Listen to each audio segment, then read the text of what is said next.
ಜಾಲತಾಣದಲ್ಲಿ ಓಡಾಡ್ತಾ ಇದ್ದಾರೆ ಗೌಪ್ಯವಾಗಿ ಯಾಕೆ ಸಭೆ ಮಾಡಬೇಕಿತ್ತು ಒಂದು. ಆಮೇಲೆ ಇಷ್ಟು ದಿನ ಆಯ್ತು ಡೈರಿ ಓಪನ್ ಆಗಿ 15-20 ದಿನಕ್ಕೆ ಮುಂಚೆ ಮಾತ್ರ CC ಕ್ಯಾಮ್ರಾ ಅಳವಡಿಸಿದ್ದಾರೆ, ಮೊದ್ಲು ಯಾಕೆ ಅಳವಡಿಸಿಲ್ಲ? ಆಮೇಲೆ ಬೋರ್ಡ್ ಯಾಕೆ ಹಾಕಿಲ್ಲ? ಇಷ್ಟು ದಿನ ಕ್ವಾಲಿಟಿ ಇಶ್ಯೂ ಬರ್ದಿದ್ದು ಈಗ ಯಾಕೆ ಬರ್ತಿದೆ?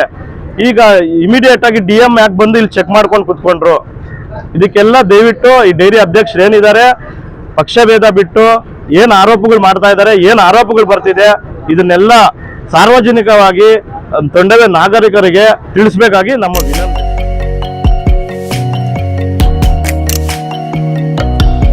ಸಾಮಾಜಿಕ ಜಾಲತಾಣದಲ್ಲಿ ಓಡಾಡ್ತಾ ಇರೋ ಪ್ರಕಾರ ಹೇಳಿದ್ರೆ 80 ಲಕ್ಷ ಸ್ಕ್ಯಾಮ್ ಆಗ್ತಿದೆ ಅಂತ ಓಡಾಡ್ತಾ ಇದೆ. ಇದನ್ನ ಅವರ ಲೆಕ್ಕ ಪುಸ್ತಕದಲ್ಲಿ ಎಲ್ಲರಿಗೂ ಸಾಮಾಜಿಕವಾಗಿ ತೋರಿಸಿ ಇಲ್ಲಿ ಒಂದು ಸಭೆ ನಡೆಸಿ ಇಲ್ಲಿ ಯಾವುದೇ ರೀತಿ ಸ್ಕ್ಯಾಮ್ ನಡೆದಿಲ್ಲ ಅಂದ್ರೆ ಅದನ್ನ ಬಹಿರಂಗಪಡಿಸಬೇಕು. ಬಹಿರಂಗಪಡಿಸಿ ಎಲ್ಲರಿಗೂ ಇಲ್ಲಿರುವ ಎಲ್ಲ ಲೆಕ್ಕ ಪುಸ್ತಕದ ಪ್ರಕಾರ ಯಾವುದೇ ರೀತಿ ಸ್ಕ್ಯಾಮ್ ನಡೆದಿಲ್ಲ ಅಂದ್ರೆ ತೋರಿಸಿದ್ರೆ ನಮಗೂ ಒಂಥರ ಸಮಾಧಾನ. ನಮ್ಮೂರಲ್ಲಿ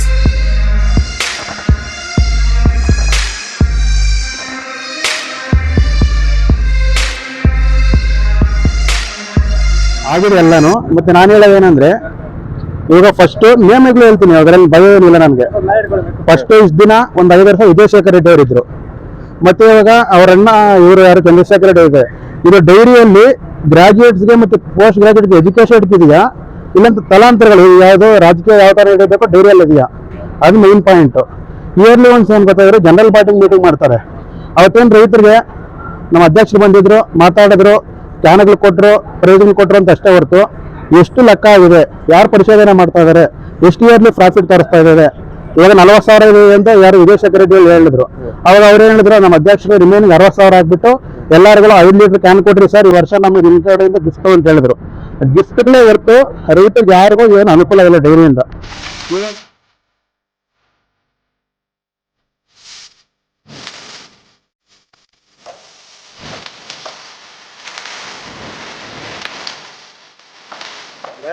ಒಂದು 15 ದಿನದಿಂದ ಸಾಮಾಜಿಕ ಜಾಲತಾಣದಲ್ಲಿ ಒಂದು Facebook ಪೋಸ್ಟ್ ಓಡಾಡ್ತಾ ಇದೆ. ಈ ಊರು ಡೈರಿ ತೊಂಡೆಬಾವಿ ಗ್ರಾಮದಲ್ಲಿ ಡೈರಿಯಲ್ಲಿ ಸ್ಕ್ಯಾಮ್ ನಡೆದಿದೆ ಅಂತ ಹೇಳ್ತಿದ್ದಾರೆ. ಸ್ಕ್ಯಾಮ್ ಯಾವ ಮಟ್ಟಕ್ಕೆ ನಡೆದಿದೆ ಅಂದ್ರೆ 1000 ಅಲ್ಲ, ರೂಪಾಯಿ ಅಲ್ಲ, ಲಕ್ಷಗಳಲ್ಲಿ ನಡೆದಿದೆ ಅಂತ ಹೇಳ್ತಾ ಇದ್ದಾರೆ. ಆದ್ರೆ ಈ ಡೈರಿ ಅಧ್ಯಕ್ಷರು ಮತ್ತೆ ಡೈರೆಕ್ಟರ್ಗಳು ಯಾವುದೇ ಒಂದು ಕ್ರಮವನ್ನು ಕೈಗೊಂಡಿಲ್ಲ. ಆದ್ರಿಂದ ನಮ್ಗೆ ಈ ಊರಿನ ರೈತರಿಗೆ ಮೋಸ ಆಗ್ತಾ ಇದೆ ಅಂತ ನನ್ನ ಅನಿಸಿಕೆ.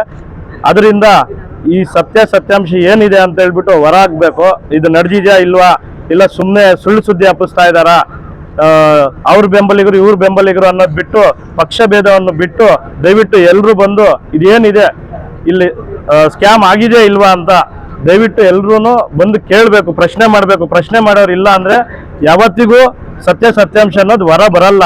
ಸ್ಕ್ಯಾಮ್ ಇವತ್ತು ಲಕ್ಷಗಳಲ್ಲಿ ಮಾಡಿರೋದು ನಾಳೆ ಕೋಟಿಗಳಲ್ಲಿ ಮಾಡ್ತಾರೆ. ರೈತರು ಏನು ಇವತ್ತು ಹಾಲು ಆಗ್ತಾ ಇದ್ದಾರೆ, ಅವ್ರು ಆಗ್ತಾನೆ ಇರ್ತಾರೆ, ಇವ್ರು ಸ್ಕ್ಯಾಮ್ ಮಾಡ್ತಾನೆ ಇರ್ತಾರೆ. ಇವ್ರು ಆರಾಮಾಗಿ ಕುತ್ಕೊಂಡು ಕೆಲಸಗಳು ಏನೇನು ಬೇಕೋ ಎಲ್ಲ ಮಾಡ್ಕೊಂತಾನೆ ಇರ್ತಾರೆ. ಬೆಳೆಯೋರು ಬೆಳೀತಾನೆ ಇರ್ತಾರೆ, ರೈತರಾಗೆ ಉಳಿತಾರೆ. ಆಮೇಲೆ ಈ ಹೋರಾಟ ನಾನು ಇವತ್ತು ಇಲ್ಲಿಗೆ ಬಿಡಲ್ಲ.